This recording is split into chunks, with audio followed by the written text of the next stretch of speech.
Bwana Yesu asifiwe, na wasalimu katika jina la Yesu. Mimi hapa Pastor Francine, na niliwaambia kwamba nitakuwa nawaletea neno la Mungu kila siku, maana tunahitaji chakula cha uzima. Hizi ni nyakati za kujitayarisha na kujaza roho zetu neno la Mungu, kushibisha nafsi zetu ili kwamba ziwe na afya njema.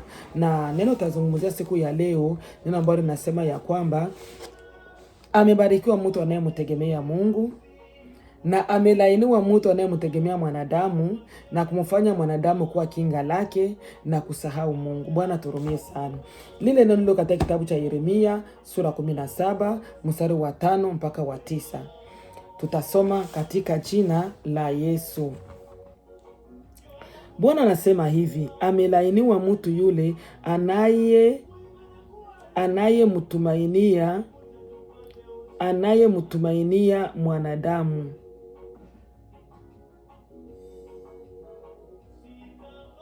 na kumfanya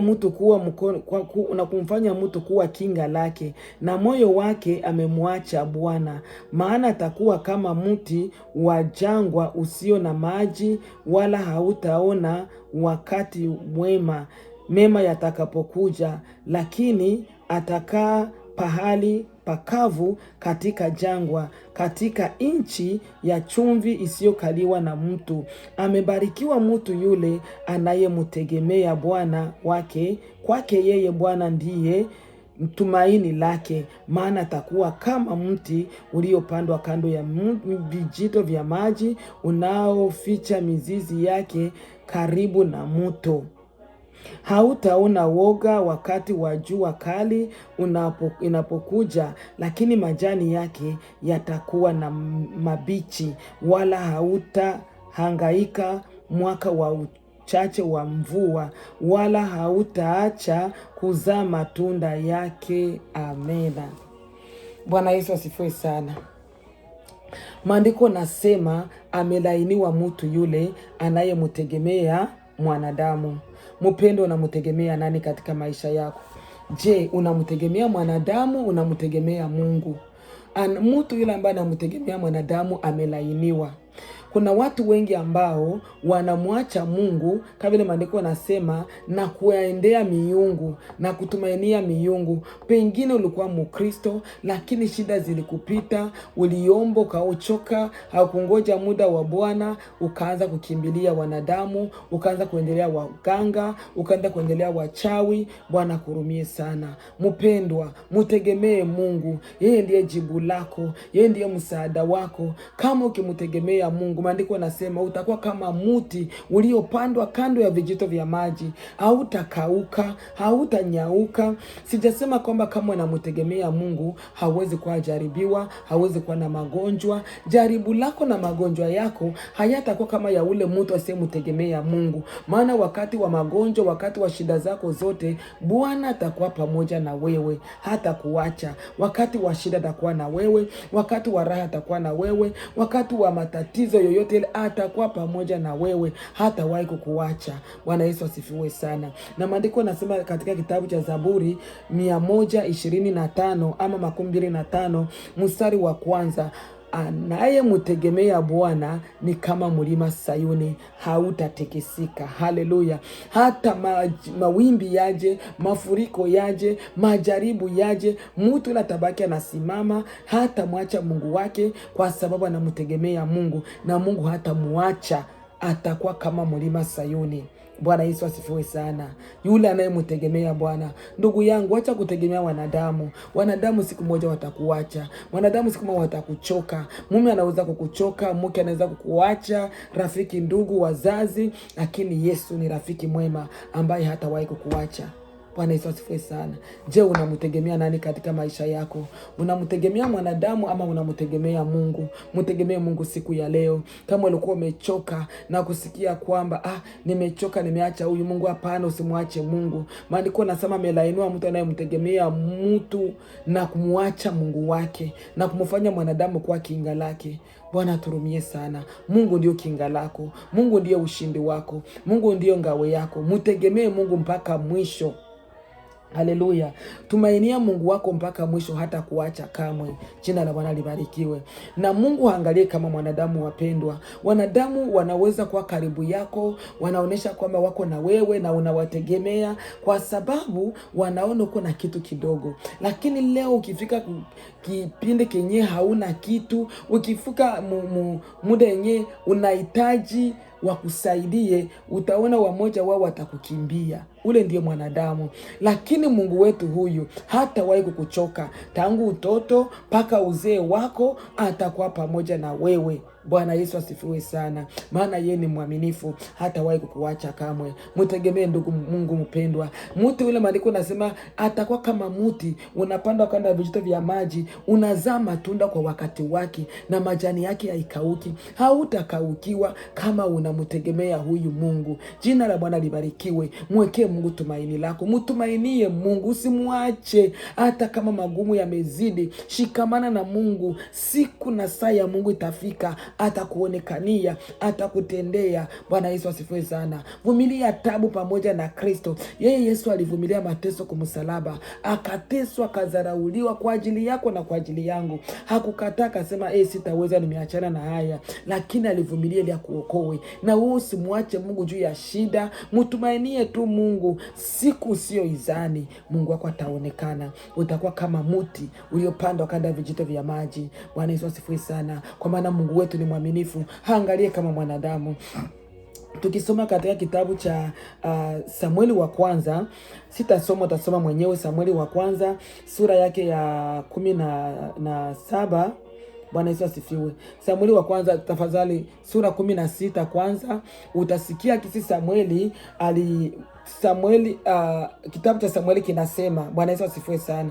Hii kitabu cha Samueli kinasema kuhusu jinsi ambavyo Mungu alimtuma kuhani wake aende katika nyumba ya Yese kwenda kumupaka Daudi mafuta, kumupaka mafuta ili awe mfalme, kumuanoint awe mfalme. Bwana Yesu asifiwe sana. Na maandiko inaonyesha hapa ya kwamba katika Samueli 16 inaonyesha ya kwamba ukisoma tu ile chapter utasikia jinsi Mungu alimtuma. Alipofika pale aliambia Yese, leta watoto wako. Akaleta watoto wake, ile vijana mashujaa, wajitu wazuri, wakaja. Mungu wetu angalie kama mwanadamu, anaangalia yule ambaye anamtegemea. Uwe shujaa, uwe na mali, uwe nani, kama hauna Mungu, Mungu ajali nawe. Kama umtumainie Mungu, Mungu haangalie mali yako, haangalie utajiri wako, haangalie urembo wako. Mungu anaangalia moyo. Bwana Yesu asifiwe sana, ya ule mtu anayemtegemea. Na kuhani alipofika akamwambia lete watoto wake, akaleta wote akaweka hapo. Akasahau yule Daudi ambaye alikuwa anachunga kondoo. Pengine umesahaulika, ndugu wamekusahau, rafiki wamekusahau kwa ajili ya magumu na shida ambazo unazipitia, lakini mtumainie tu Mungu wako, siku moja atakuonekania. Daudi alikuwa amesahaulika huko akichunga kondoo, na babake akakusanya wakamwambia watoto wote, lakini akamsahau. Mungu yeye hatakusahau. Mwanadamu atakusahau, lakini Mungu hatawahi kukusahau. Haleluya.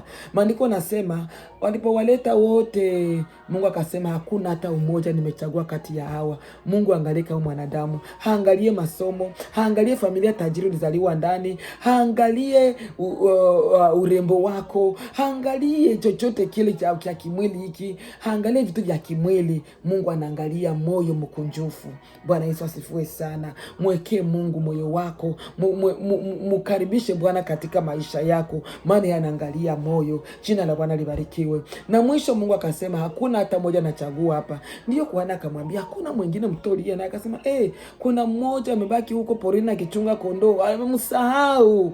Pengine umesahaulika, Bwana nakuja kukukumbuka. Bwana Yesu asifiwe sana. Na wataona na kutambua kwamba kuna Mungu mbinguni asiyesahau walio wake. Haleluya. Maandiko nasema kama vile mzazi hawezi kusahau mtoto wake mwenye ananyonya, mwenye anamnyonyesha mtoto yo mdogo, ni vile Mungu hawezi akatusahau. Hata kama huyo mzazi atasahau ule mtoto, Mungu yeye hawezi kutusahau.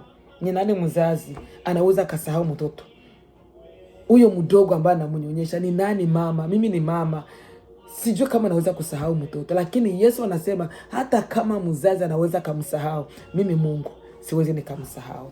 Bwana Yesu asifiwe sana. Mungu hawezi kusahau mpendwa. Akasema nabii akasema wenda mkaitishe mwene mkaitishe. Kuhani alituma mwene muitishe ule Daudi afike hapa. Wakabaki wanasimama wanangoja Daudi. Haleluya. Mungu atafanya watu wasimame wangoje wewe ufike, kwa sababu Mungu amekukumbuka. Jina la Bwana libarikiwe. Hiyo siku ya Bwana ikifika, watu watashangilia, watu wataona na macho, watu watangoja waone, watu watashuhudia, kwa maana Mungu angalie kama mwanadamu.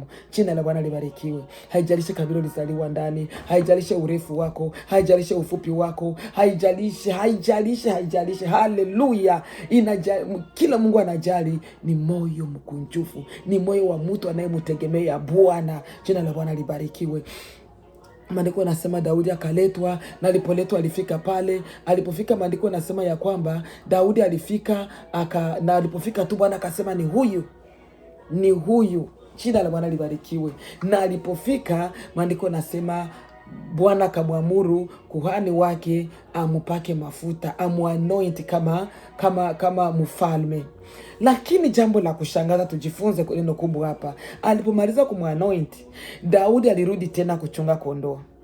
Haushangae, unajiuliza kwa nini alirudi. Wapendwa, hii ndio shida tulio nao Wakristo wengi leo, watu wengi leo, Wakristo na wasio kwa Wakristo. Ukibarikiwa tu kidogo unaanza kujiinua, unasikia utembelee juu ya watu, unajisikia uwe ni waajabu kuliko wengine. Bwana aturumie sana. Daudi alipakwa mafuta kama mfalme, lakini alirudi kuchunga kondoo porini. Mungu akikubariki, si kusema utakuwa juu ya wengine. Mungu akikupatia kipawa, karama, si kusema unakuwa juu ya wengine. Maandiko nasema ajishushaye atakwezwa, na ajikwezaye Mungu atamshusha. Bwana aturumie sana. Shida, matatizo haya kwa ndani ya makanisa leo, watu wengi wameleta mavita kanisani. Kwa sababu ya nini? Mapasta, wachungaji wa Kristo wanaleta mavita kwa sababu watu wanajiinua, hawangoje muda wa Mungu. Unaweza kuwa na kipawa ndani yako, lakini kumbe Mungu bado angali na kutayarisha. Muda haijafika bado wakutumia kile kipawa, na muda ikifika Mungu ataweka njia mwenyewe ili uweze kufanya kazi ya Mungu. Mpendwa, jishushe na Mungu atakuinua, maana Mungu angalie kama mwanadamu. Daudi alirudi tena kuchunga kondoo. Kama ingilikuwa watu wa leo angesema mimi tena mfalme, nyinyi wakubwa zangu mwende mchunge kondoo kwa sababu nimekuwa mfalme. Bwana aturumie sana. Mpendwa, chunga muda wa Mungu. Na Mungu akikubariki, jishushe. Acha Mungu mwenyewe akuinue.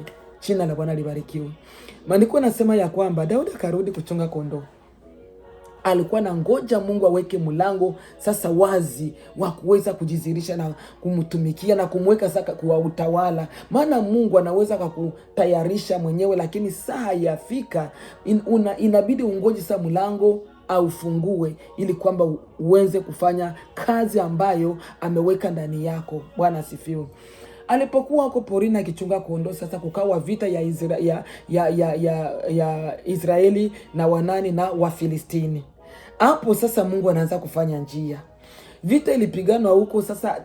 Goliati au Wafilistini walikuwa na shujaa mmoja, alikuwa anaitwa Goliati. Alikuwa jitu mkubwa kama Wanefili, mkubwa sana kuliko watu wengine wote. Kimo chake kilikuwa cha kutisha, na alipokuwa akishuka tu kupigana nao walikuwa wanaangamia, na alikuwa na mkuki mkubwa sana. Sasa akitembea tu shindo zake mwenyewe zilikuwa zinatisha. Waisraeli walikuwa wanakimbia, akishuka tu wanakimbia. Anaanza kutukana na kuambia leo nitawaua, na huyo Mungu wenu ni Mungu wa aina gani? Anatukana mpaka Mungu wa Israeli. Sasa Mungu baba yake na Daudi akamwambia, njoo uchukue chakula upelekee ndugu zako huko waliko kwa mapambano. Akachukua mikate akabeba. Kama ingalikuwa Mkristo wa leo ama mtu wa leo mwenye ameshapakwa mafuta kama mfalme, atasema mimi tena mfalme? Baba, hayo unaweza kunibebesha mimi mizigo kama mimi mfalme? Mfalme si wa kubeba mizigo. Lakini Daudi alishuka.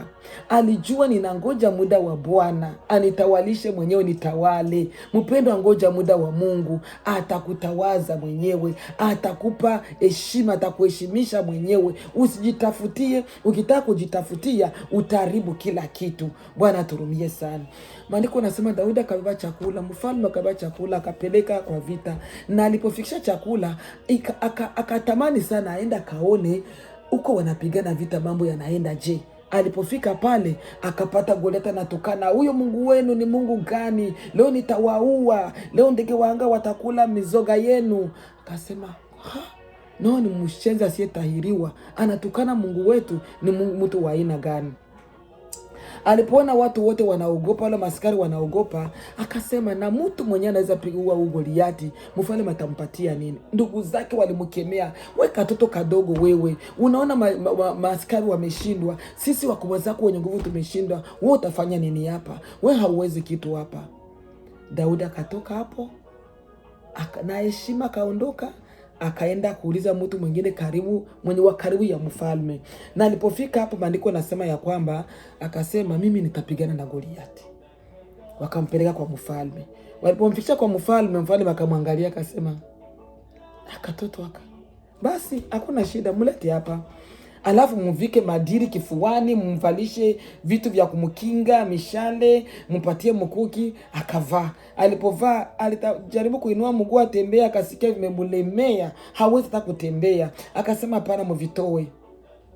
Wakatoa. Mpendwa, Wakristo wengi wanabeba vitu ambavyo havifai. Mungu hasaidiwi. Kama Mungu anataka kukutendea, acha Mungu mwenyewe ajizirishe. Usitafute njia kwenye hakuna njia. Mungu mwenyewe ataweka njia. Bwana Yesu asifiwe sana. Ati ni ya kunikinga, kama vile Daudi wanaanza kumvalisha vitu vya kujikinga, mishale, wanaanza kumpatia mikuki, unapewa vitu ujikinge, ufanye nini? Yesu ndio kinga lako mpendwa. Hakuna kinga lingine linapita hili jina la Yesu. Kama vile maandiko nasema kuna jina lingine tumepewa linaloweza kuokoa isipokuwa jina la Yesu pekee.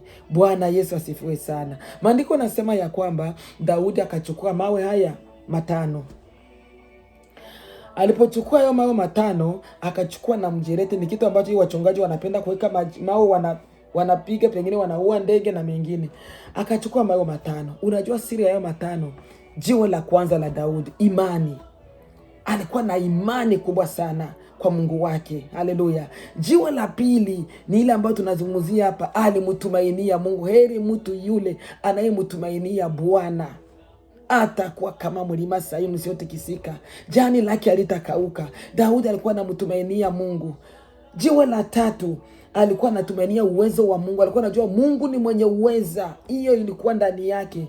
Jiwe la 4 ni neno la Mungu. Na jiwe la 5, Bwana Yesu asifiwe sana, ushindi wa Mungu. Alijua Mungu ni mshindi. Alijua Mungu anaweza yote. Mpendwa, kuwa na haya mawe 5, utashinda huyu Goliathi. Goliathi wa magonjwa ambayo anasimama mbele yako. Goliathi wa ukosefu. Goliathi wa kukosa kazi. Goliathi wa umasikini. Goliathi wa vita vya wachawi. Goliathi mwenye mbele zako. Ukiwa na mawe 5, ukimtegemea Mungu, utamshinda huyu Goliathi katika jina la Yesu. Maandiko yanasema Daudi alipoona akasema, unanijia ule Mfilistini akasema, na ninyi mnaniletea katoto kadogo kana hii mawe, kwani mimi ni ndege? Mimi leo nitaukuua na nitakata kichwa chako na ndege wanga watakikula. Daudi akamjibu akasema, Daudi akamwambia, mimi umenijia kwa mishale, umenijia kwa marungu na mengine, lakini mimi nakujia kwa jina la Mungu wa Israeli uliyemtukana. Haleluya. Bwana Yesu asifiwe sana. Kwa maana alikuwa anatumaini kwa Mungu wake. Je, unamtumainia Mungu? Kama unamtumainia Mungu katika maisha yako, utakuwa mshindi na zaidi ya washindi. Hautashindwa. Kama Daudi alivyoshinda, na wewe utamshinda Goliathi, na wewe utamshinda Goliathi. Bwana asifiwe. Daudi akashinda, akawa mshindi, akatupa jiwe moja tu la imani. Goliathi kampia kwa utosi wa sura hapa, na kaanguka na kufariki. Daudi akakata kichwa. Alikuwa anasema atamkata kichwa, yale mkata kichwa na akawa mshindi. Haleluya. Bwana Yesu asifiwe sana. Wekea Mungu tumaini lako, hautawahi kuaibika. Wekea Mungu tumaini lako, atakupatia ushindi. Wekea Mungu tumaini lako, utaona mkono wake. Jina la Bwana lipewe sifa. Mungu akubariki mpendwa. Usimtumainie mwanadamu, mtumainie Mungu, hata kuacha kamwe. Atakutendea mema katika jina la Yesu. Mungu akubariki. Amen. Tuombe. Baba, katika jina la Yesu, Bariki huyu baba, mama, kaka, dada ambaye amesikiliza hili neno jioni ya leo. Bwana umubariki, ama kama ni usiku ama kama ni asubuhi. Na muombea Mungu kama amekata tamaa, alikuwa amewekea wanadamu tumaini lake, Mungu msaidie aondoe tumaini katika wanadamu, akuwekee tumaini, kwa maana wewe ni Mungu mwenye uweza, na wanaokutumainia hawatapata haya. Wewe uangalie kama mwanadamu, uondoe Goliati mbele ya huyu baba, uondoe Goliati mbele ya huyu mama, Goliati wa magonjwa, Goliati wa shida, aondolewe katika jina la Yesu Kristo. Watoto wako wapatie ushindi, waone mkono wako, washuhudie kwamba kuna Mungu mbinguni, Mungu asiyeshindwa, katika jina la Yesu Kristo. Na wale ambao hawajakujua kwa Bwana Mwokozi wa maisha yao, neno hili Bwana liwafikie, waweze wakaona kwamba kuna Mungu tumaini, wala kuna tegemeo lingine isipokuwa wewe, kwamba wanaomtegemea mwanadamu wamelainiwa. Katika jina la Yesu uwatembelee Bwana, neno lako lipenye katika maisha yao, wapate kujua kwamba hakuna jina lingine linaloweza kuokoa na kuponya isipokuwa jina lako Yesu Kristo. Bariki jioni neno lako ndani ya watoto wako, na wakumbuke watendee mema, ni katika jina la Yesu Kristo aliye Bwana Mwokozi naomba na niwabariki. Amena. Bwana kubariki.